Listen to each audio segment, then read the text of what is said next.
Felix Agbobala and Fontem Neba Aforteka, detained leaders of the outlawed Cameroon Anglophone Civil Society Consortium, accept conditional release, while others also incarcerated in connection with the protracting Anglophone crisis continue to languish in jail and behind bars.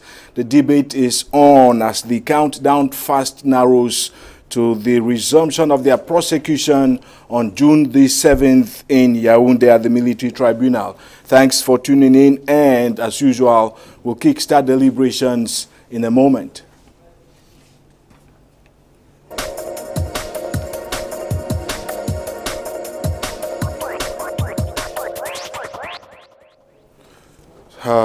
Elie Smith, welcome. Thank you very much, Divine. It's close to the weekend. You must be a happy man. Thank God it's Friday. You'll be saying that tomorrow. Exactly. You're absolutely correct.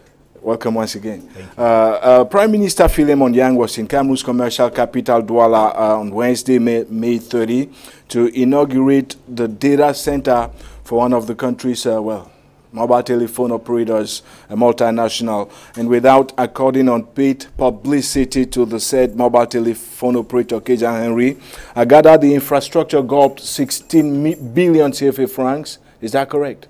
You are extremely right. 16 billion CFA francs is the amount that Orange Cameroon has injected into this venture or into the data center. And of course, this data center will actually serve as, the biggest data center hub in the sub-region. In fact, in the Central and West African sub-regions. Is it the biggest for Orange or the biggest for all operators? The biggest for all operators. For the biggest for all mobile operators, as it was made known to us in terms of what it can hold as volumes of data, not in terms of the size. I'm actually directing these questions to you first because you followed Prime Minister Philemon Yang during the inauguration of that infrastructure on May 30. The questions, what I understand is that it's a center that serves to stockpile, to treat, to transmit, and to share electronic data. Electronic data, you are extremely right. And people can equally stock their data. For example, Canal English can decide to go carry its data and stock there. Now, probably pay a fee. And pay a fee. But you might be asking us a different question. I'm seeing you coming. But for what good should we keep our data? Just like telling me to carry my purse and come and give to Divine's family to keep. Okay. That is another big question. Elie Smith, this is something too delicate to leave in the hands of more so a foreign multinational. Orange is not Cameroon. It's not Cameroonian. It's not Cameroonian. It's true. It's delicate. But on the other hand is, what did we do in order to avoid foreign companies to come into vital sectors of our economy? It simply happened because of two things. One, it is the encouragement from the Bretton Woods institution. Two, which is the most crucial, is that we are incompetent managers. We don't manage our companies very well. You have Canal there, which is really a kind of shadow of itself. I think the fact that we are poor managers has opened the leeway for foreigners to take over vital sectors of our economy. I'll stay with you, Elie Smith. Some observers have been frowning at the fact that it is the country's head of government, Prime Minister Philemon Yang, who comes to encourage foreign investment of this type. We've seen him come for the inauguration of Dangote cement plants in Douala, CMAF, and the other cement producer, and so on. He rarely does so when it concerns Cameroonian investments. Now, my question is, how many Cameroonian investments or major investors have you seen open a major industrial infrastructure that would have warranted the presence of the Prime Minister of Cameroon, and he did not turn up? That is it. Well, now to respond to the other Cameroonians may be frowning simply because they think that a Prime Minister should not move or leave Yaoundé just to come and speak for 1 or 2 minutes because of an inauguration of a company. They came for Dangote cement, Keferu, and now Orange, and very soon. And the other time he came when Cameroon bought some old or refurbished locomotives from South Africa. Oh, all right. Okay, but he is doing that to his discharge, because most often we tend to criticize the government. The problem of any government is like a parent. You want to put bread and butter on the table. If Prime Minister Philemon Yang is coming, is to show the disposition of the government of Cameroon to attract foreign investors. That is the reason why he is coming. If he would not have come when a Cameroonian opens something and he refuses to come, then there will be a problem. So Cameroonian can frown at that, but I see no problem. If they have another recrimination to bring up, then we can debate. If it's simply because he has come to inaugurate Dangote, he has come to inaugurate Keferu, and now Mexem and France Telecom, I see no harm in it. Is on the contrary trying to show those investors that Cameroon is good for business. Henry Kejang, was that a bone of contention at yesterday's inauguration, May 30 inauguration? Yes, some people were asking the question, why did he come to inaugurate the new old wagons acquired by Camrai some times back? That probably the director of rail transport would have been able to do that, not even the minister of state in charge of transport. Well, he's not even a minister of state. But Minister Delegate at the Ministry of Transport would have done that. But Elie mentioned an important point. I think this is a time where the government is crusading the gospel of emergence, and I think it will encourage foreign investors. You know, it's a means of encouraging foreign investors, you know, to see a clean image of Cameroon, battered image, you know, that Cameroon is an enabling environment for foreign investment. Coming to see people like Orange investing, CIMAF investing, Dangote investing, and of course I read a story on Bloomberg on how Cameroon has become a battleground, a scrambling ground for cement. That's my story. Yeah, that's my story, right? So you see, which was a good one to tell the world that, well, Cameroon is enabling. Investors are coming in their numbers. If we move into the IPA, that is Investment Promotion Agency, yes, you discover that investors are coming. They give them tax rebates, pre-tax rebates or pre-return tax rebates, which is an tax holidays on the first 5 or 10 years of well, no, I think first 5 years. Okay. Yes. So, well, the Prime Minister's going there. The Prime Minister's visit to that center. Well, to me, it's not a bad thing. Well, but I think it's just to polish the image of the country. The Minister of Post and Telecommunications would have done that. Okay. Because in fact, the Prime Minister did just one thing. Je déclare inaugurer les centres, this and that. That's a waste of national resources, a waste of government's money. You leave Yaoundé with a long convoy and a huge delegation just to come and make the phrase Henry is mentioning. It's a waste, after all. It's the waste, but I want to differ with Henry on one point. It's good. We have no problem with the Prime Minister leaving Yaoundé to come and inaugurate industries, foreign investment in the country. Good. You are trying to give a good image. Good. But it's not enough. It is not enough to show an investor that there is the enabling environment for investment in Cameroon. It would have been best if, for example, you don't pay a number of bribes to obtain licenses to invest in Cameroon. Remember how Dangote suffered in Cameroon to get his company implanted. Remember, but it is not a case of Orange, because the case of Orange is that had it been Cameroonians came up and claimed that, why should Orange Cameroon have an exceptional favor within the Cameroonian government, as compared to MTN or Nextel?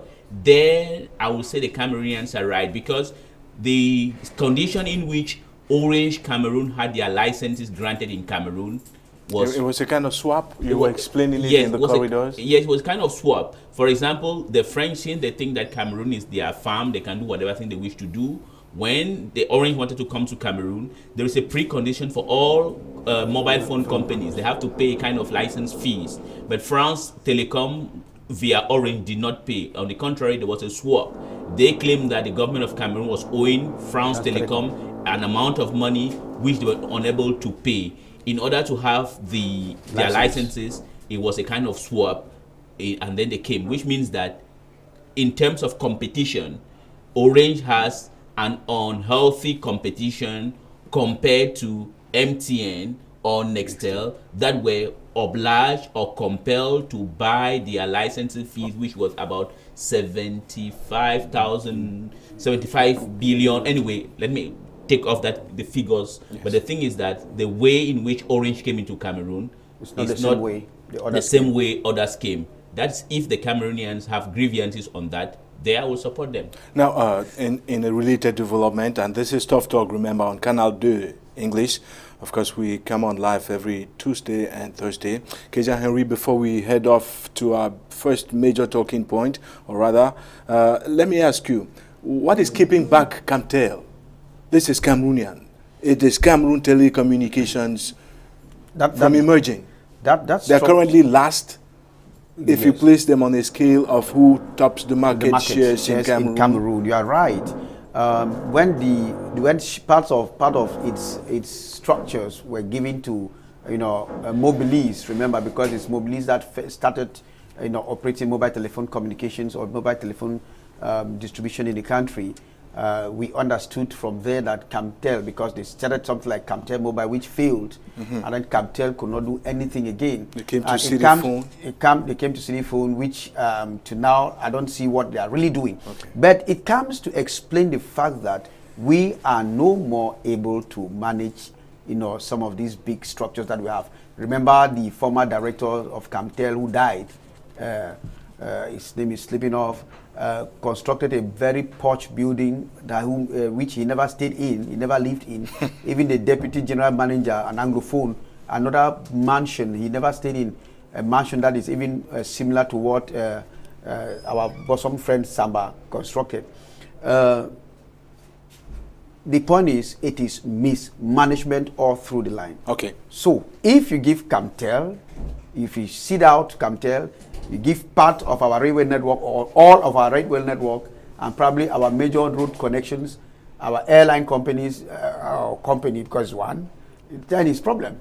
The World Bank has actually advised the government of Cameroon to privatize Cameroon Telecommunications, Elie Smith. Yes, I am 100% for the World Bank. What Bretton Woods we should sell out Camtel. You should sell out, and even the roads. I am for the privatization of our highways. You can give it to a private company to manage it properly, and in what we call public-private partnership. They will construct the highways, have the toll gates, rather than having what the government of Cameroon is doing and it's not working. Yeah. And I understand people are a kind of nationalistic. Because of nationalism, people are afraid and tend to say, okay, why should we seed out vital sectors of our economy? You said something rightly. When people at Camtel, they have the best investment.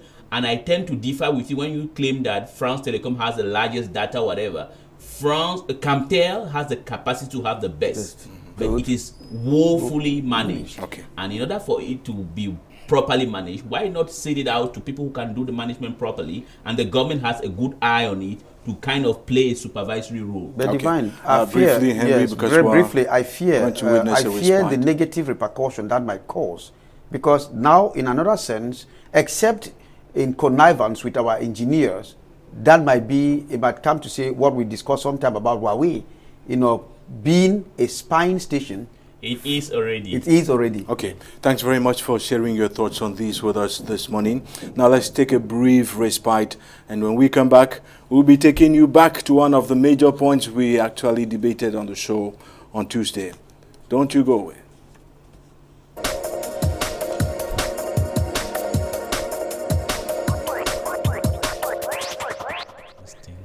So now, if you watched Tuesday's edition, that was this Tuesday, you will certainly remember that one of our main bones of contention was an article dropped recently by US-based Cameroonian medical doctor, Dr. Denis Foretia, in which he suggested that only a transitional government will be the salvation from Cameroon's ongoing looming socio-political quagmire. Elie Smith, you frowned at Dr. Foretia's proposal that only technocrats should constitute the transitional government and that politicians be excluded. Yes, you maintain your point? I maintain my point through and through, because I do the thing based on examples. Let's not go out of Cameroon. When this country was created, modern Cameroon, by 1961, you had someone like Amadou Ahidjo who was a president, and there's Foncha and everything. But the country was moving well.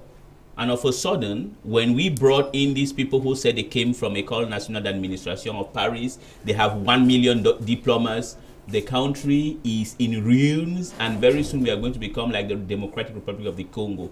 That is one of the points. Second point, with Forestia point of view, when he claims that he wants a transitional government, fine.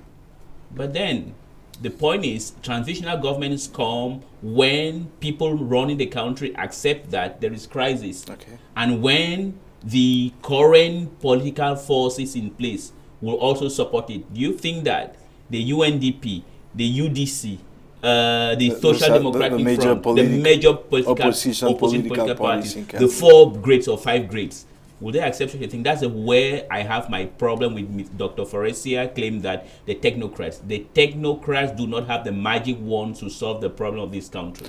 Henry Kejang, your preoccupation on Tuesday was hinged on the question regarding what he mentioned a couple of seconds ago.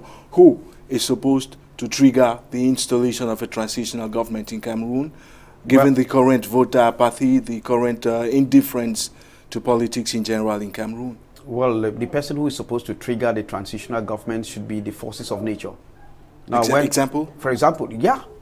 If, for example, things are not moving, if Cameroonians think that, well, the state apparatus has collapsed, if there is confrontation, if there is chaos, that is when the people can call for a transitional government.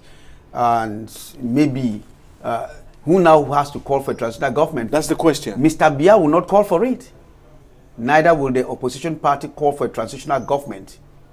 I think an international voice should call for a transitional government. Is that feasible, Elie Smith? No. An international force intervening to install a voice, an international voice. It is not feasible because, as things stands now, we have to be objective when we are doing our analysis and things like that. Cameroon is not Central African Republic. Cameroon is not even the Republic of Congo. Cameroon is not even the DRC. What's the difference? The difference is that Cameroon, whatever reservations and recrimination that we have, is that it's still stable. We are not having a major crisis beside what is happening in West Cameroon. Former West Cameroon. Or former West Cameroon, but I like to call it that way because to say Northwest and Southwest regions anyway. There's too many words. Too many words. Now, the transitional government always only comes, as I said before, if those governing currently accept that, okay, we have failed, which they will never accept.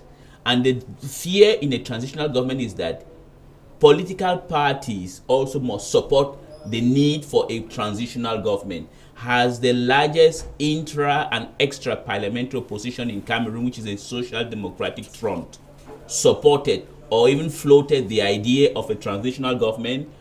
I don't think so. So that's the reason why I think that Dr. Forestia is a brilliant man. I think he should come to earth and try to propose something which is really going to be feasible. A transitional government, no. There's a member of the SDF, I've forgotten his name, who said something. To solve Cameroon's problem, there needs to be a convocation of a constituent assembly. Okay. A constituent assembly will see the form of the state. Perhaps at the end of the constituent assembly, we may say, since we are now changing the form of governance or the form of state of Cameroon, we need a transitional government. That is where Forestia's idea might be chipped in and it might move out, it might float properly. But Kejang, I'm sure you would agree with this. It must take something unexpected to trigger the convening of even what Elie Smith calls a constituent assembly. Yes, it must take something. Okay, either the government has failed and refused or resigns, or there is a civil unrest like it happened in Burkina Faso.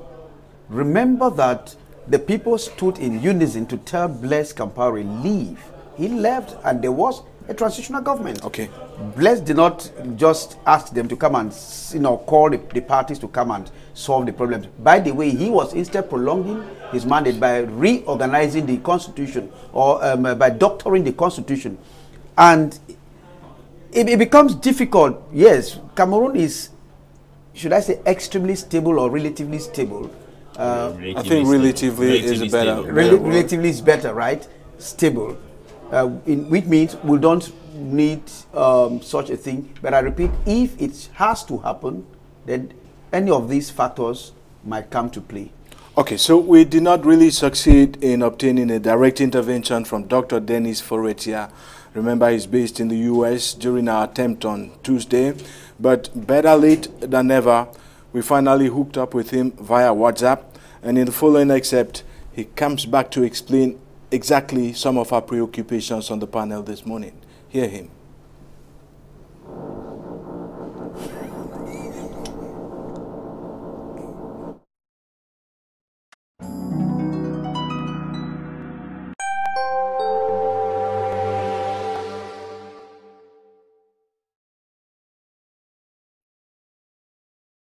The CPS forward, and thank you once more again for those very insightful words.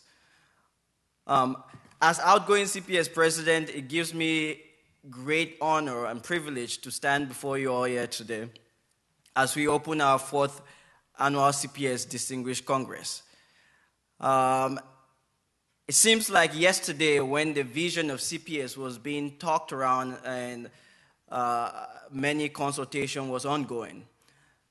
But I quite remember 4 years ago when we launched the CPS here in Maryland, and then moved on to Houston to have the first CPS symposium. And this proposal that we had for CPS was a very, very simple venture that we Cameroonians can actually be in the four walls of a place like this and share ideas. You see, Cameroon is going through a very serious political crisis at the moment. And there are many reasons for this, but the most important one, as you all know, is the Anglophone crisis, which has been going on for 8 months now and without any end in sight. There are many reasons for this, and in fact, the Anglophone problem could not have bubbled up at a very worst time for our country, because our country has a lot of other issues that it needs to resolve. Boko Haram we're fighting Boko Haram in the north, and that is expending a lot of resources. When you look at the eastern region, our borders of the eastern region is extremely porous, and that creates a significant security risk for the country. There are many issues as well. Our country right now, we are having a lot of financial difficulties. Our revenues last year has dropped significantly because of a variety of reasons. Oil prices remain very low. They are not, our commodity prices in the international markets have not rebounded. And that is making it difficult for government to meet certain basic social services. You see doctors protesting, teachers are protesting for non-salary payments. Some teachers have not been paid for more than 5 years. If you look at that and you realize also that citizens really are extremely distrustful of government. This is even worse when you look at the legal sector. In Douala recently, many young folks, citizens, and do not trust the legal system to be able to render justice anymore. I mean, that's no surprise to all of us. And mob justice is becoming rampant. That is a problem. All of this portends really difficult situation going forward for the country. It is important. In fact, right now, our country is at the crossroads. The government can either choose to continue down its current path, and which will lead to final implosion, or it can really undertake fundamental transformational changes in order to get our country out of this crisis. We believe that a transitional government without the current president, President Biya, as the leader of that transitional government, is really the best option to get our country standing tall again and roaring as indomitable lions. This transitional government, we believe, should be for about 3 to 4 years, to give the transitional government time to ensure that the change is smooth.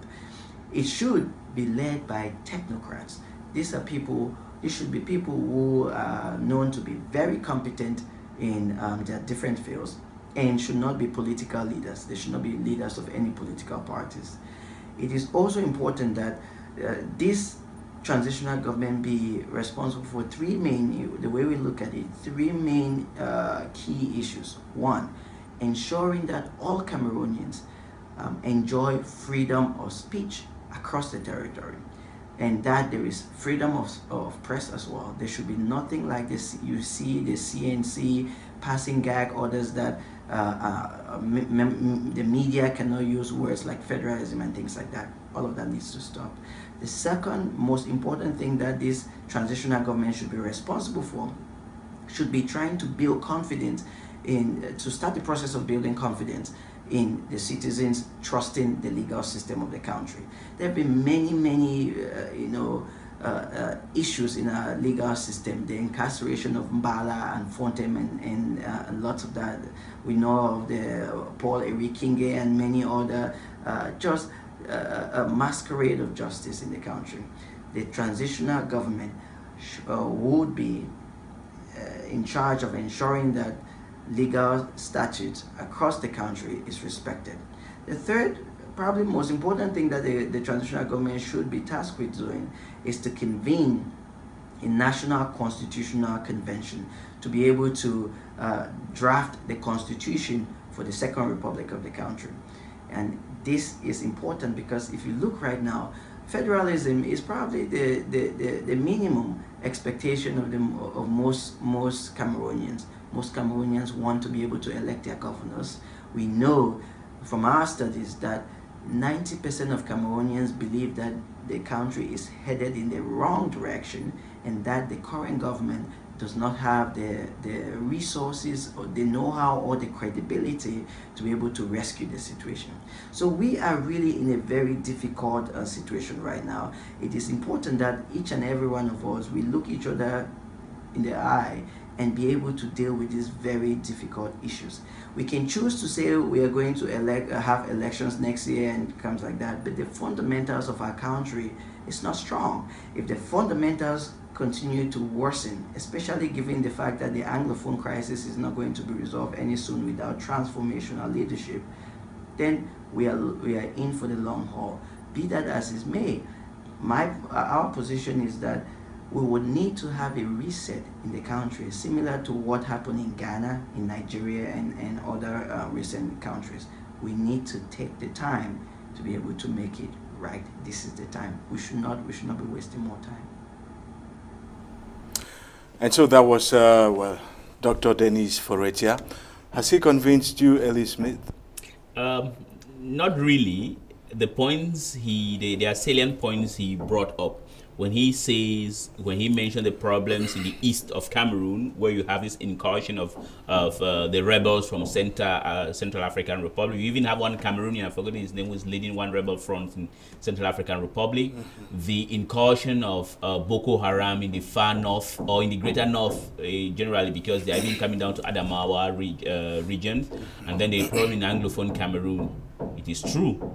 But that doesn't still warrant a transitional government. It can only come, because I think Kejang said something here, it can only come when there is a kind of, something is a spark of something that the current government concedes that there is, or to be blunt, there's a kind of coup d'etat. Okay, but we don't have it currently. I think his point, his transitional government will only come, in my humble opinion, if there is this convocation of a constituent assembly, and now to look for those who would like to lead the country during the transitional phase of the country. But as at now, it is not warranted. But I wish also to tell him, because he seems to love these people. He is a doctor, I understand. When you are well educated, you think that the genes is found in good governance, is found only in those of you who have the PhDs. Dr. Foncha was a primary school teacher, right? Good. But he brought down a Baoba who was in Delhi, who was an erudite, was a well-educated person. So I don't believe in people with doctorate degrees or whatever. I am a kind of person who is empirical. I see people act on the ground, but I commend him anyway for someone who loves Cameroon and who is also trying to give proposals to solve the problem in Cameroon currently. Kejang, did he make sense to you after his explanations? Well, sense, yes, there are peaks of, should I say, uncertainty, not even unrest, because present there's no unrest. Even in the West Cameroon, there is no unrest. Well, unrest will probably be meaning, in fact, we've gone past the time when the police brutality, violence, it's no more. If there is this famous ghost town, that is not even an unrest, on the contrary. But then, I think he made some good points, and to repeat, Elie, it doesn't need a transitional government to handle it. Did we need a transitional government in Turkey for Erdogan to step down? Whereas I believe their own problems are even more than ours, because more than 2,000 people arrested. I think it should be 10,000. 10,000. Okay, how many people have been arrested in Cameroon? You know, during the Anglophone crisis? We might not be comparing figures to give reasons why there should be or not a transitional government. But I think there are problems everywhere. These problems, in fact, are even very difficult problems than the fact that people have not, there's Boko Haram up there in the north, and down in the whole country, without quoting some people to wave away the Anglophone problem. There are problems. Somebody who has not eaten might pick up a machete one day and cut down the head of his employer. Who has eaten? Who has eaten. He has worked and he has not been paid salaries for 3 months, 4 months. Okay. Some others will not do. They will probably go for a sit-in strike. Others will bring down the structures. Others will burn the company. But we have not yet got to that. Thanks very much for commenting on Dr. Foroitia Dennis's proposal for a transitional government to be set up that, as the only way it's Foroitia. Well, I hear the way he pronounces it. For Cameroon, Henry Kejang, let's not belabor the point. Let's move on, because soon we'll be running out of time. We'll take another break, and when we come back, we'll be delving into the conundrum surrounding the, prospective release of the detained Anglophone protest leaders, Dr. Felix Agbo-Bala Nkongo, and of course, Fontem Neba Aforteka, and the others. Don't you go away.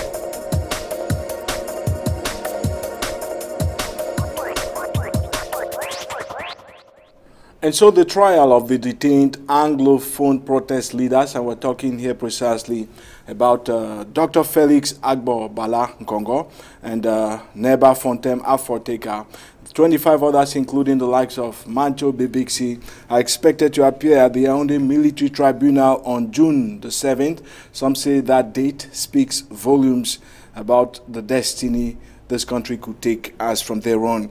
And amid swelling prospects of a conditional release for Agbo Nkongo and Fontem Neba, some observers say it would be suicidal for them to accept release on whatsoever condition they may be offered, while the others are arrested in connection with the protracting crisis continue to languish in incarceration.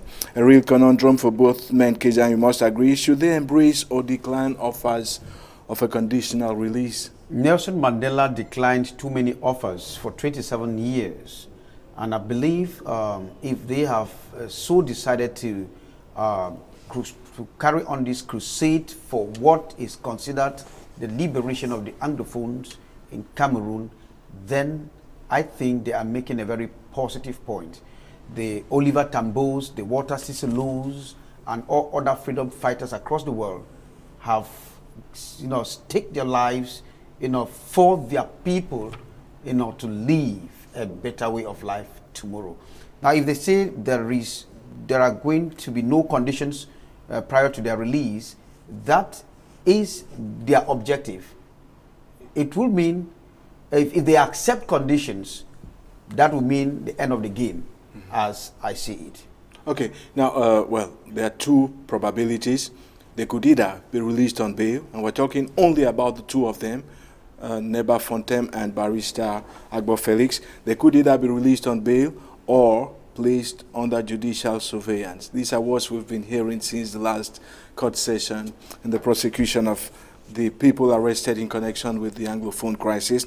Elie Smith, a rejection of conditional release will be tantamount to a showcase of solidarity with the others. Exactly, because I think this is happening simply because the government made monumental blunders, and that is which is unraveling all plans they have cooked. Because can you imagine Agbobala, Fontaine being released, and the rest are in detention, including the likes of Macho BBC, Emos Fofung, or Hilarious, etc. Good. The thing is, they will be doing a bad publicity for themselves, which means that they will be called names, and it is going to break the momentum, or it is not going to break the momentum. On the contrary, because if you could recall, there's already, you know, we are living in the 21st century. This is social media on WhatsApp. There's already a message going around claiming that Fontaine and Agbobala have betrayed, which is not true. And now if they come out of detention and leaving the others in detention, it will only support this falsehood that is already being propagated. That they've been bought over. That have been bought over, whereas they have not been bought over. They still have their integrity. I think that to them, it is difficult for me to say it, because when you have a shoe, it pains you, and someone tells you to support the pains, he doesn't know the type of difficulties you are undergoing. Okay. Staying in incarceration is difficult, but I think that they have shown extraordinary resilience and unity. It should continue to the end, and we are supporting them. Up to this point, of course, they've proven that they can stay true to their words. Henry Kejang, it is curious to note that despite various objections from the Defense Council, the same military court insisted on merging the trials of the leaders and the others arrested in connection with the crisis. Now, why the sudden turnaround to deliver discriminatory justice? Separately. You wanted to merge their trials because you said they were charged under with the same thing, terrorism. That's good. That could be a plot by the government to another way to destabilize. Because the government, which is at the other end of the rope, is calculating means of fragilizing the move. Now, if the government, like we had earlier said, you know, release Nkongo and Nibafontem on bail or judicial supervision, it might break that steam, it might sap out the steam. And then the others who will be napping in the interim, like Mancho, the revolutionary coffin, or the coffin carrying radio host from Bamenda. From Bamenda, the Emos and Fofung, who were set up or cooked up, you know, for what we don't know. I'm talking about the journalists. Yeah, we were set up, yes. Yes. They were charged with circulating tracts. That will be the time for the judiciary, that is the military tribunal, to step up the trial in another way. They will contain whatever move at that point in time. Because if Bala gives out, then I'm afraid, even under judicial, because judicial supervision doesn't mean they give you protection or they give you a bodyguard. Okay. They will not give you a bodyguard. They observe your movements. They prevent you from holding meetings, from meeting certain people, etc., etc. But you are not having a bodyguard, you know, to protect you from attacks. The government might probably want to put them to mob justice, and they will be killed. And I think they are conscious of this. They will be killed or lynched by their own people. So you rather stay on in jail? They prefer to stay on, and the problem is solved. Okay, now just to remind our viewers that the leaders of the outlawed Cameroon Anglophone Civil Society Consortium, who had been negotiating with the government, were all arrested, yanked away to Yaoundé and locked up for pre-trial detention in January after the negotiations collapsed. Elie Smith, a tweet dating back to Monday, May 29, and attributed to Dr. Felix Agbobala, makes the statement, all for one and one for all. Like I'm not sure if Dr. Bala has a phone in incarceration, but he's been attributed the tweet. This means rejection, yes, and determination to stay on behind bars. Yeah, I think that's the famous slogan of is it Victor Hugo or anyway, one French philosopher. But well, if it is true that he is the author of that tweet, then that's a good sign for the movement. I think the idea Kejang was saying that the government wants just to break crack up the movement. What they wanted is to make it to have a kind of a divide between the people of the coastal part of West Cameroon, which is southwest, and the hinterland, which is the northwest. that stratagem of divide and rule has failed. I think now what they want to do is that those who are incarcerated, who are the icons of the movement, they also want to break them.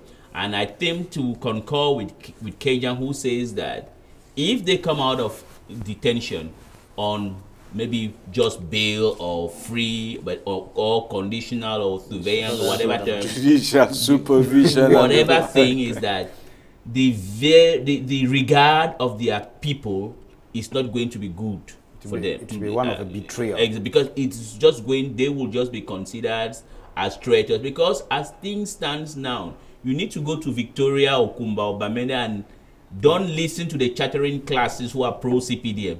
Go to the market, speak to the people. You understand that the people of West Cameroon have banners up.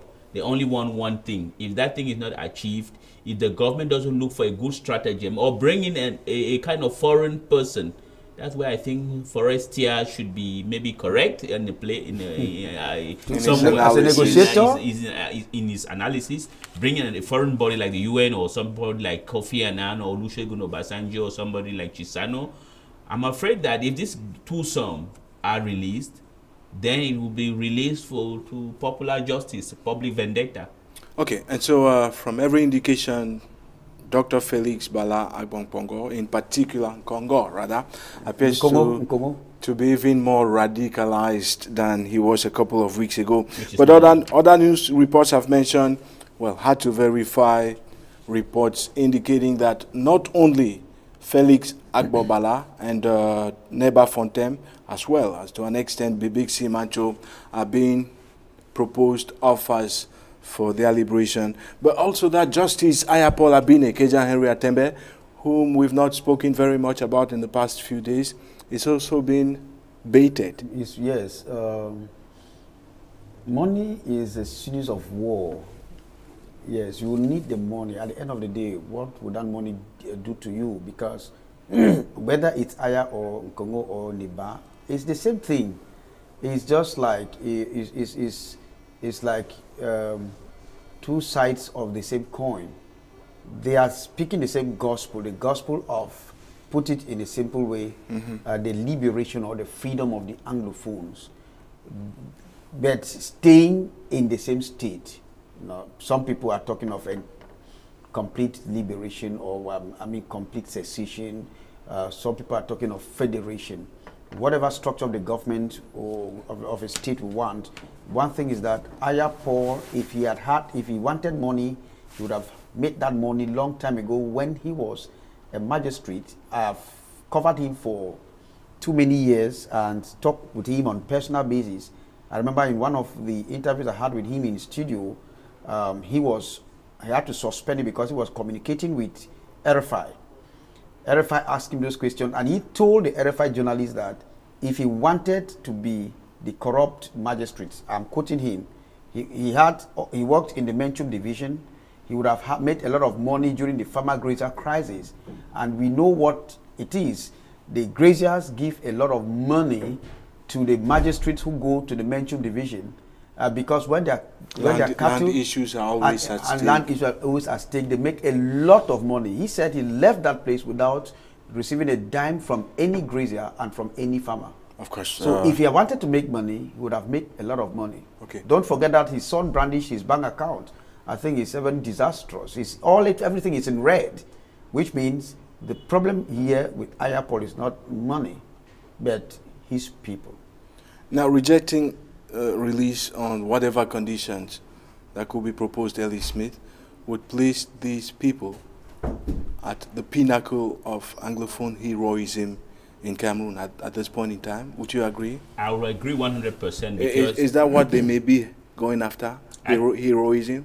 I think so, because, you know, most often than not, the young generation of Anglophones have been heaping a lot of blames on twosome, on Dr. Foncha and Solomon Tandemuna and Victor Mukete, right, and the Tabi Egwes. Yes. But this young generation want to set a new path and try to say that they want to correct the historic wrongs of their ancestors. Okay. And think by doing what they are going to do or that they might do, that is refusing conditional release or bail. And then turn against the people. Yes, they will be elevating themselves, as you rightly said, to use your terms. They will be at the zenith, the pinnacle of Anglophone revolution, and all they think, or Anglophone nationalism. And the fault of what is going to happen is not going to be laid on their shoulders, but on the shoulders of Paul Biya and Jacques Famendongo, what is that other gentleman, the Justice Minister? Laurent Esso, and all those helping them, and Prime Minister Philemon Yang, and the one good man in the whole thing. I love him right now. Atanga Ponji. He's really the fuel in the engine of Anglophone nationalism. I think he should be promoted when there's a kind of government reshufflement. He should even be given the post of Prime Minister or Minister of Interior, one major ministerial post in this country, because as long as he is there, people are contented to continue in the movement. He was in Bamenda. I think I was going to miss your sarcasm there, Elie Smith. That was beautifully put. And so the conditional release prospects have sent tongues generally wagging across Cameroon, even beyond the country's borders. And among them are some who prefer the canopy of anonymity.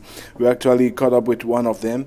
And in the following intervention from Sierra Leone, imagine, he says that the problem is going to be prolonged if June 7 comes and goes without a definitive solution.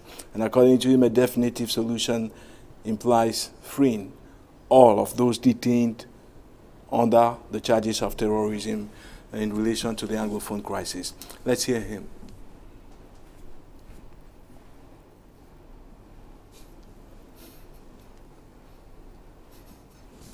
Who is he? Question mark. We are not getting... How many minutes? About 3. But we can hear him if... He says it's not going through. I am not sure what is happening to the quality of the sound. But we should have it coming up very, very soon. We're going to struggle to arrange it. We really need to get that feed from Sierra Leone. In all fairness, the government has on several occasions, Elie Smith, demonstrated goodwill. We've seen the setting up of common law sections at ENAM, at the Supreme Court in Yaoundé. We've seen the special enrollment for Anglophone students at ENAM, the creation of the bilingualism and multiculturalism. I mean, these plus the appointment recently of Carl Enongachu as General Manager of the newly created football, or the newly instituted National Football Academy, ANAFOOT. This is seemingly not enough, this list. Yes, it's not enough. Yes, the government has tried, but at what cost? If they did not kill a number of Anglophones, arrest their leaders and put in jail, they would not have done what they have done.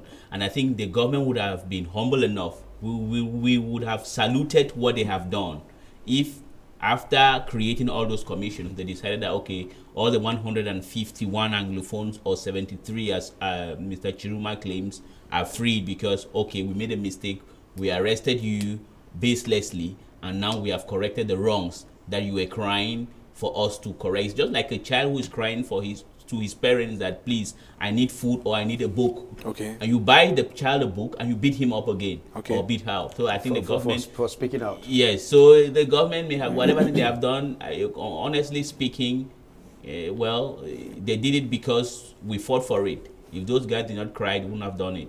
Now, hardliners have been insisting that any genuine start of negotiations will only begin with amnesty for all those arrested and detained in connection with the Anglophone crisis, as well, Henry, as the legitimization of the outlawed consortium.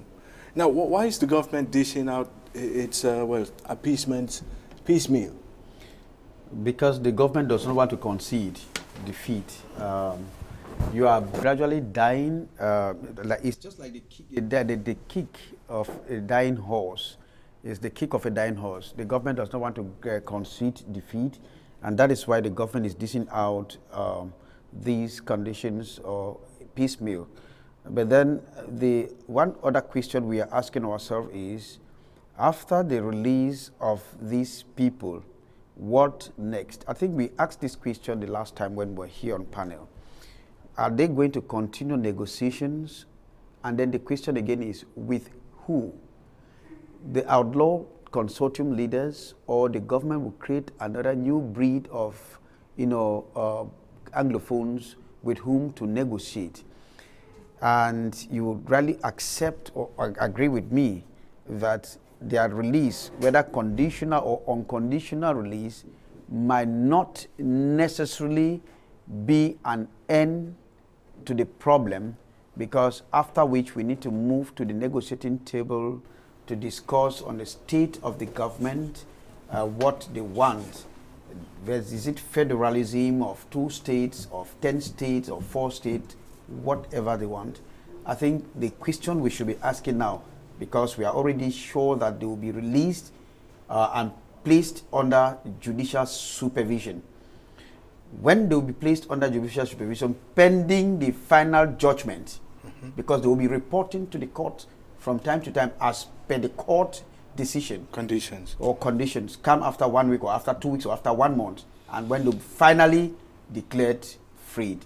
After the freedom, what next? Are we going to go back to the table like it was done in South Africa, so that we start talking about the Reconciliation and Committee. Reconciliation Commission? Okay, Elie. That is the question. Elie Smith, some say the government's had no stance on, going all the way to resolve the crisis, because those who hold that point of view argue that the government has the yam and the knife in this case. That is decision not to go all the way and make those concessions that would end the crisis is because if you see it now, then another region could rise up and say, well, we are also marginalized, and this could generate a contagious domino effect where the country collapses from protests, tribal, ethnic, regional. It is true. It's not just something coming from the minds of extremists or conspiracy theorists. It is true that the government had the knife and the yam to solve the problems. I have always thought from the word go that the government knows that Paul Biya wants to stand as a presidential candidate. They are also aware that within their system there's a kind of internal revolt which might surprise them. And in order to prepare very well, they had to ignore the current crisis in thinking that while doing so, it might create the groundwork will be created for elections not to take place. But I also think that they had for long, like most Francophones, underestimated the Anglophone resilience, the unity within the Anglophones, the nationalist movement. And what has happened to them is a wake-up call. Hence, they are hurrying or carrying a kind of fire brigade solution in what is going on. I think there's a possibility that it can have a kind of contagion, and the government is aware. Hence, you saw what they did with the people of Ezeka, because they know that Ezeka is the heartland of Basaland. You might have the greater Basaland is made up of the Nkam division, the Sanaga Maritime division, and the Nyong-Ekele. Good. Now, if you don't solve, because I said it in the previous program here that was on Tuesday. On Tuesday, in Cameroon, you have 2 sets of reactionary group of people, a people who are so united, the people of Basaland and the people of Anglophone Cameroon. What if the people of Basaland start claiming now that, all right, you are giving a lot of concession, you are not even a problem, you are making a lot of concession to the Anglophones. Okay. We also don't have roads. We live in Edea, the water dam at Songlulu. People at Songlulu don't have power supply. Edea doesn't have bills. We pay a lot of bills. We have the enabling grounds for a revolution to take place in Basaland. So the government is aware of all those things. Hence, they are doing what they are doing right now, but they are not doing it in a very good manner. Thanks very much once again, gentlemen, for sharing your thoughts on this other issue. Now, we'll be coming back in a jiffy after we take the break. And what is coming up next is quite interesting. There's a Cameroonian bishop, the Bishop of Bafia in the Central Region, the Bam and Enugu division to be precise, who went missing since yesterday. The search has been underway since last night, and fresh reports, we will be getting them very soon, because Gina Leke is coming up next in Trending.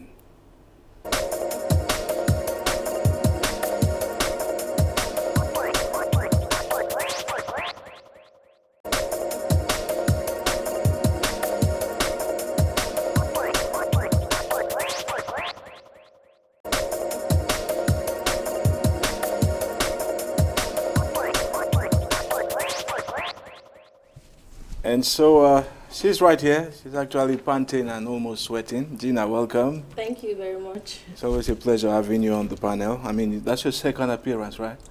Yes, it's my second appearance, and I'm very delighted to be on the show today. Thanks very much for coming to help us add spice and vigor to the program. Well, the Catholic Church in Cameroon has been claiming the headline since Wednesday. That's about 1 day ago. Exactly. After a bishop of the Bafia Diocese in the central region of Cameroon, Bishop Jean-Marie Benoit Bala, yes, went missing. Yes. A bishop? Yes.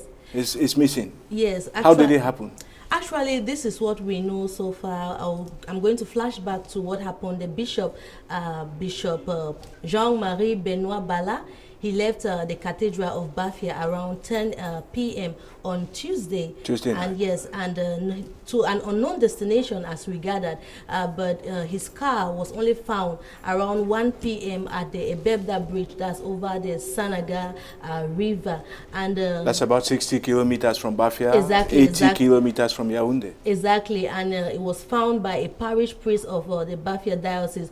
He immediately alerted authorities, and the senior divisional officer for BAM and Inobu, Maurice Trofo, immediately descended to the scene, and equally the governor of the center region, Nasiri Pobia, also went to the scene. Elements of the firefighting brigade also came, and so far the search efforts have not been very successful, because as we speak, the body of the bishop has not yet been found. I'm sure most of you already understand that there was a note that was found in his car in French, Je suis dans l'eau, which means that I'm in the water. Which so there are so many speculations that people would think that the bishop actually committed suicide by drowning himself into the Sanaga River, but there are also other people who think that it might be an assassination attempt. There are people who think that even if there was, in fact, no more an attempt. We're about 2 days old already. He may be killed already. Yeah, he may be killed already, but you may want to understand that the Archbishop of Douala, His Holiness Samuel Clare, that just held a press conference at the cathedral this morning, and he was trying to say that it is true he might be dead already as we speak, but he was saying that Christians should continue praying for a miracle, that he could still be alive. But we cannot say for certain where the bishop is, but what is very clear is that he has been missing since Tuesday. And I was just saying that when we got this, there have been so many questions about what is really happening to the Catholic Church, because you may want to understand that there are strange things that have been happening since in the Catholic Church. In the Catholic Church, yes. You remember in 2013, February 2013, Pope Benedict XVI, he became the first pope to resign in 600 years. All right. And just after a few months after, I think that was in July, the Archbishop of the Yaoundé Diocese, His Holiness Victor Tonye Bakot, also His Grace. Thank you, Mr. Kejang. He also resigned, and even though we are not really sure what the circumstances which led to his resignation, but there are some people who think that his stance against gay was one of the reasons, the clash he had with the new Pope Francis, who was preaching tolerance towards the LGBT community, that's lesbian, gay, transgender, and bisexual. That's a beautiful connection. I mean, I don't know if you have that in your mind, but there's another prelate who died in Bafia on the 10th of May. I was going to come to that. Another a rector of the minor seminary, Saint Andre. Exactly. Seminary. Yes, his name, I think I have it here, Njama Collins. Njama Collins. He died on the 10th of May mysteriously. His body was found in his room. So with all these events happening, there are a lot of people who think that the Catholic Church, there is really something wrong in the Catholic Church, and there's also a school of thought who think that propagation. That if at all Bishop Jean-Marie Benoit actually committed suicide, then it's really a sacrilege, and it's going to haunt the Catholic Church for generations. Why? Because the church and the bishop is somebody that Christians look up to for hope, and if he begins by taking his own life, then what hope do we have for Christians? So it's something that's raised a lot of controversies, and you know that we are currently following the situation to bring to our audience all the latest information concerning the disappearance of Bishop Jean-Marie Benoit. Does the Bible say anywhere that you shall not take thou shalt not take thy own life? Well, I wouldn't say that, but at least I am a Catholic Christian, and I must say that I'm very worried, just like most Catholic Christians across the country and across the world, because I mean, just a priest, when I talk to a priest, he gives me hope. With the evil that has infiltrated the church and the society, we look unto our leaders for hope. So if a bishop takes his own life, I mean, it could, you know, it's disheartening. What it's disheartening, and lay whatever be the case, we pray that if he has died, may he rest in peace. Of course, he may never rest in peace. Tabby Clarkson, you are correspondent in Yaoundé. Hi, good morning. Hello, Tabby Clarkson. Are you getting us, Tabby Clarkson? Before we get over to Tabby Clarkson, Kejang Henry, this is quite disturbing news for the Catholic Church in Cameroon. You must agree. Yeah, very disturbing. Speaking like somebody who has had 2 priests. Okay, I think we'll interrupt you and just leave it there. Hi, Tabby Clarkson. Hello? Hello? Yes, we can get you, Tabby Clarkson. What's making news in Yaoundé? What's the latest on this issue? The question is, what is the latest on this matter in Yaoundé? What have you gathered so far? Unfortunately, we're going to be having problems with Tabby Clarkson, I'm sure. Hello? Yes, Clarkson, we desperately need to speak with you this morning. What is the latest on the missing Bafia bishop? What have you gathered? Hello, Divine? Yes, Tabby Clarkson, can you hear us? Yes, now I can get you. Okay, so what's the latest, please? Be a bit fast. Okay, concerning the case of Bishop Bala, Yes. the news here in Yaoundé, many questions that have been asked.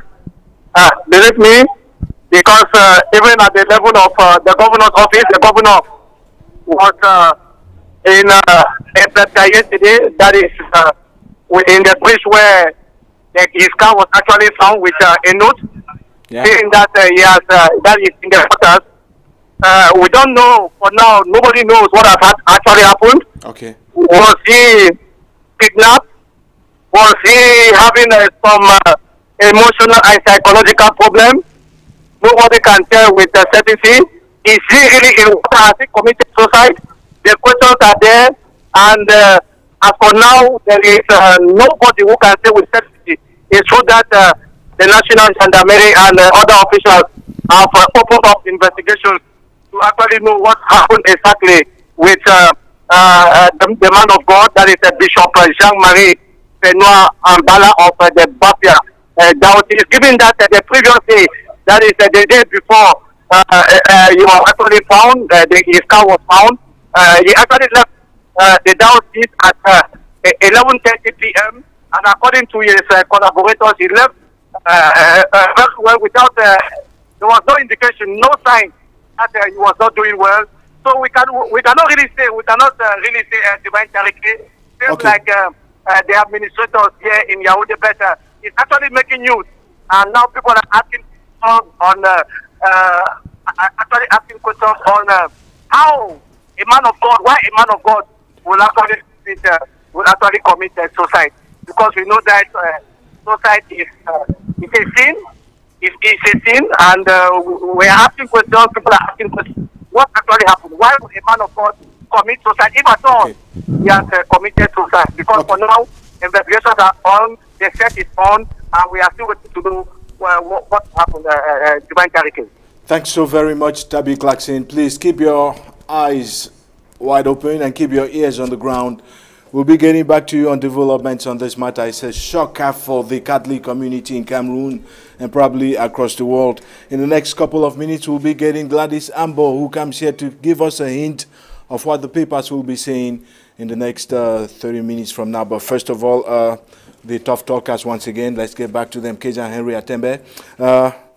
Some people have linked this to the spreading homosexuality in the Catholic Church in Cameroon, in the world. Yes, some people are speculating, but it's difficult to tell. You know, he's dying just a few days to his to the death of his very close collaborator. Is disheartening, and all these things have been happening under very serious, mysterious circumstances. Don't forget, that since Atembeh died, it has become so difficult. Monsignor Plumet, the list is long of those who have died. I mean the clergy. And when we're talking about the clergy, Divine, don't forget that here we are talking about specifically about those of the Catholic Church. Okay. Those of the Catholic Church. We are not talking of any other confession here. We've not been hearing this with the Presbyterian, the Baptist, the Evangelical Church, or whatever. Okay. But here we are talking about the Baptist. All right. So it becomes difficult. Is it tacked the rising space of homosexuality? Okay. It's very difficult, absolutely difficult to tell. And this lands the Catholic Church in the, well, wrong shades of spirituality. Well, Father Bala was 48 years old. He was actually born in Balmayo in the south of Cameroon, but he is a native of Bankomo in the central region of Cameroon, and some additional reports indicate that when he left Bafia for Yaoundé, purportedly, because we cannot find any confirmation at this point in time, it was to go and rest. Now, when we come back after the paper's update, we'll be talking to Elie Smith too, who seems to have a rather unique insight into this. We'll develop that in the next couple of minutes, but first, Ambo Gladys, welcome. It's such a pleasure to have women on the panel, looking so beautiful. Mr. Ntaryke, good morning. Thanks for coming. Is that something that's claiming the headlines this morning, the missing Bafia bishop? That is what is on all the headlines of the newspaper. That's what makes the headlines of the newspapers this morning. We have La Nouvelle Expression, which gives the facts about what happened or what they actually witnessed. They saw, in fact, it gave the information that it saw the car of the clergy on the bridge, and that there inside the car we had a ID card, we had a note that stated, "I am in the waters." So the paper goes ahead just to give the facts about what happened, and then it comes back to tell us about what the prelate has been saying to the Christians. Mm-hmm. The messages now that's, that's a new one. What, yeah, yes. That's what he has been preaching all along, ever since the last father died still in Bafia. On May the 10th. Yeah, on May the 10th. Father Njama Collins. Really. Right. So ever since he has been preaching about love, and so they came back to that. That is La Nouvelle Expression. Then we have Informatin, which is equally interested in that same topic, but then it questions or is worried and asks if it could be a murder case, or if actually he could have been kidnapped. All right. So that is the angle that Informatin has taken. We have Cameroon Tribune, that's the national bilingual daily. The taxpayer-funded national bilingual daily. Which equally comes back just to the facts. So you have all that in these editions of the papers at 11:30. Then we have the Cameroon Tribune, which equally talks about the Prime Minister who was in the economic capital, Douala, yesterday to inaugurate the data center for without publicity. Orange Cameroon. We actually said it was not logical for the country's PM to be doing such. Actually, but for the sake of developing the digital economy of Cameroon, so he had to be here. We actually have the Minister of Telecommunication who was equally here. Okay. So that is what makes news in the papers this morning, and you have more at 11:30. Before you go, Gladys, are you worried about the state of the Catholic Church in Cameroon, in the world? So many things have been happening. It is not the first case where we have such a situation. We had cases of prelates who have been resigning. It equally called for attention. The last father still in Bafia who died mysteriously. In fact, it raises a lot of eyebrows. And you see, the Catholic Church is not the only church. Recently, we had EC, which had a squabble within the ranks of the church. So, in fact, the church these days, in fact, we don't actually know what's going on.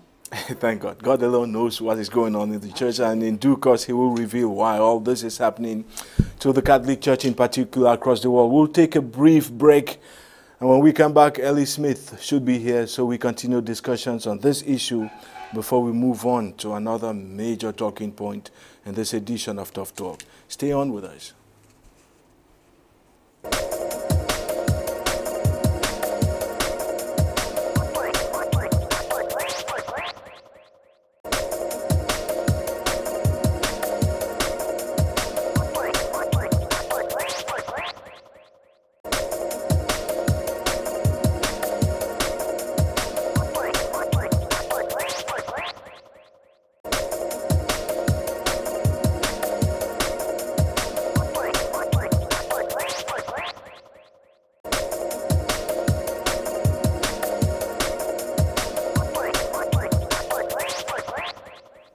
So as you heard from Gladys Ambo, well, she's a star presenter of the paper. She does a press review after Kejang Henry comes up on Abela in the morning.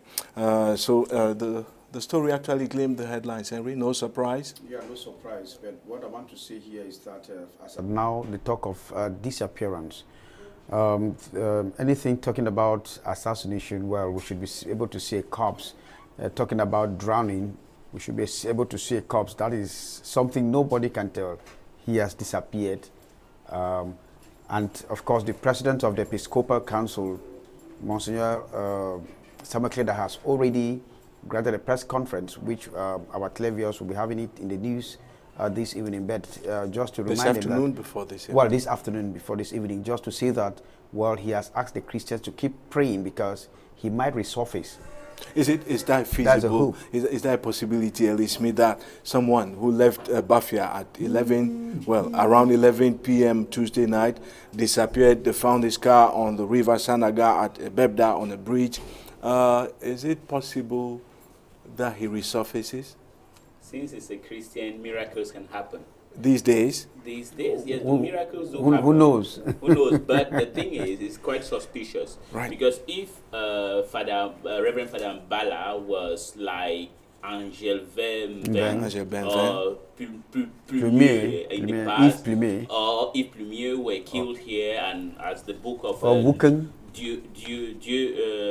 this book, Dossier Noir sur le Cameroun, written by the former police commissioner Pierre Elie, says that those people, in particular, who had a number of following, was killed by the French here in order to destabilize Bia. But Father Mbala is not the kind of person who pulled out a lot of followings, except I don't know. Okay. He is not Father Ntumi, who is a kind of Cardinal Christian Ntumi, yes, for example. A kind of charismatic person, because I don't know whether he was secretly supporting the Ambazonian movement, hence he has been taken off. No. But so it is kind of mysterious, his own death. Okay. I have heard a lot of things, but rumors has it that there was one of the fathers who died there at the in his place on May the 10th. These are not rumors, Elie Smith. The father, Collins Njama, actually died on May the 10th in his room in Bafia. In Bafia. The rumor mill has it that it seems, once again, it seems as if he had a hand or it was something connection with it. Once again, those are mere rumors. And others have heard about this problem of homosexuality and things like that. I don't believe in all those things. It could be a homosexual relationship that got complicated and turned sour? Exactly. Like he's afraid that it's going to be exposed, and then it's going to not only tarnish his own image, it's also going to tarnish the image of the Roman Catholic Church. But I think this is now a fodder for the investigative journalism to take it up and then bring out the real truth of what happened.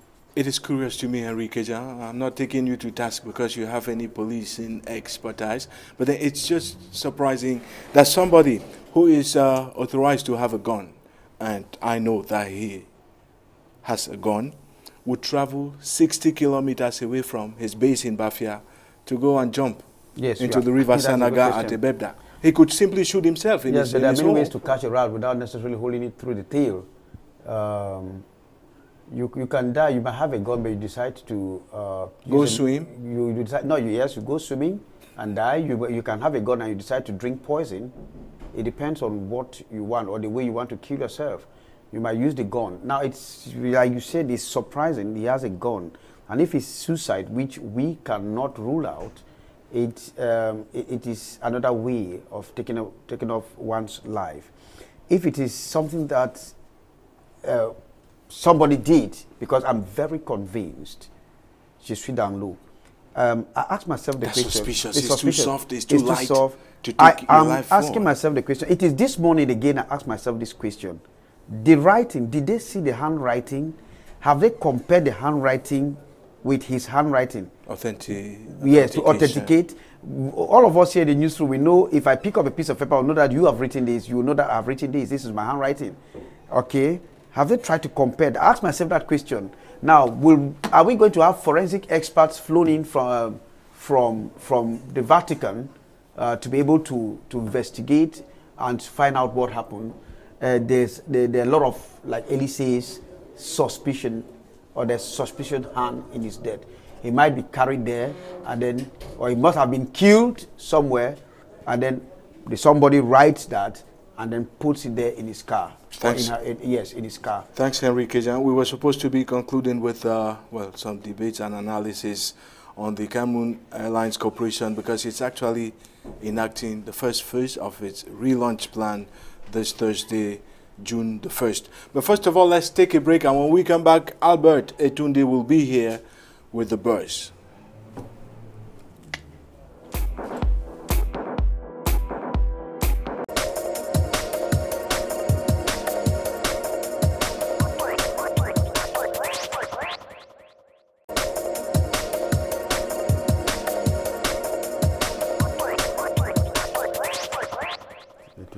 In fact, if you ask my opinion, I don't know, I would like to be the next president of Cameroon, but then to become one, you need to do a lot of groundwork. That includes setting up everything right, and then going to apply to, is that apply? Yes, you declare officially. Going to declare your candidature, and then, yes, tabling and announce your candidacy. Yeah, your 30 million francs, and having some 300 signatures from 10 regions. But something happened in Kenya this week. There's this guy called Garachi. He actually applied to run for the post of President of the Republic of Kenya. His request was turned down, and he decided to commit suicide. We're talking about the Bishop of Bafia just a couple of moments ago. Albert Etunde, welcome. Good morning, Mr. Ntaryke, Divine, and good morning, Mr. Kejang. It's a pleasure having you on here. So you're going to take us to Kenya and tell us about what happened exactly with this guy called Garachi. What happened? Yes, we know the presidential elections will be conducted in Kenya. That's on August 8th this year, and the unfortunate independent candidate, Mr. Peter Solomon Gashira. Peter Solomon Gashira. Yes, so his candidacy being rejected by the Electoral and Boundaries Commission, okay. Which on the basis that he did not meet the requirements that can enable him run for presidential election. So he became worried and angered. He was angered and decided to attempt to jump that. Yeah, he destroyed computers and broke a couple of things. Yes, and he tried to jump that from the 5th floor of the house, which actually gathered them, which actually hosted the whole commission. Okay. And he was arrested by the police. Unfortunately for him, but fortunately for us, for the other members there, he was arrested and charged of attempting to commit suicide and destruction of properties. And Kajira is actually protesting against this, and many other people were protesting against it, saying that this was a political strategy, to keep him away from taking part in the election, because he claims that he was just manifesting and he was not actually trying to commit suicide. So he was also he was released on bail, and he was asked to pay 200,000 Kenyan shillings. Minus, plus the fact that they disqualify you from the presidential race, they ask you to pay a fine again for threatening to take away your own life. Yes, and they said he did not have that. Independent signatures, because it's like those who signed for him to run for these elections were actually members of his group. Okay. Of his group. So finally, how many candidates are we left with? I think 8. 8. Right. 8, yes. And the elections are coming up in about 68 days, yes. about 2 months and a half. Yes. Kejang Henry, that's a good way to go. Attempt suicide when they disqualify your candidature bid. Well, I hope Cabral will be, and the others will not do it when it comes to Cameroon's own. But I want to say that, well, Kajira would have probably joined the Vipers, the Vipers, alongside with Raila Odinga, Kazongo, the rest of them, about 8 of them, who have formed a strong opposition front. He would have gone in there. Well, since he decided to go independent, well, what has happened because he was counting on his popularity, which he has, because he commands a little portion, in there.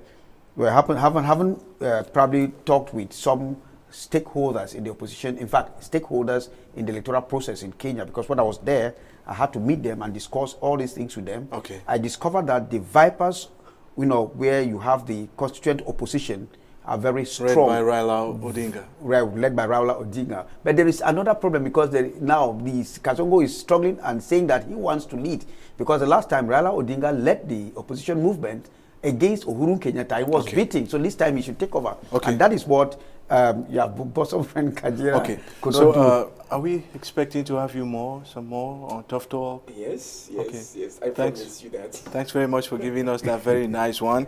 We'll be having Elie Smith coming back in the next couple of seconds so we can conclude just as we started.